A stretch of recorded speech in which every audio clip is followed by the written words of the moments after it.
Hello friends, இன்றைய மதிய சமையல் சுட சுட சாதம். அப்படியே வந்தீங்கன்னா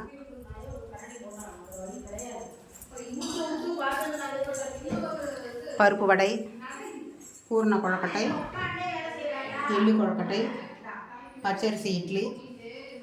இது என்ன பாயசம்? உண்டிலி பாயசம், ரசம், அவரைக்காய் கேரட் பொரியல், சவுச்சவ் கூட்டு, பரங்கிக்காய் சாம்பார், தயிர் பச்சடி, தக்காளி தயிர் பச்சடி. அவ்வளோதான் இன்றைய சமையல். இன்றைக்கு வரலட்சுமி பண்டிகை, அதனால் இத்தனை செஞ்சுருக்கோம். என்னோடய சமையல் பிடிக்கும்னு நினைக்கிறேன். பிடிச்சிருந்தா மறக்காமல் லைக் பண்ணுங்கள், ஷேர் பண்ணுங்கள், சப்ஸ்கிரைப் பண்ணுங்கள். இது எங்கள் அண்ணன் வீடு. அண்ணன் வீட்டில் செஞ்சது காமிக்கிறேன். பாய்.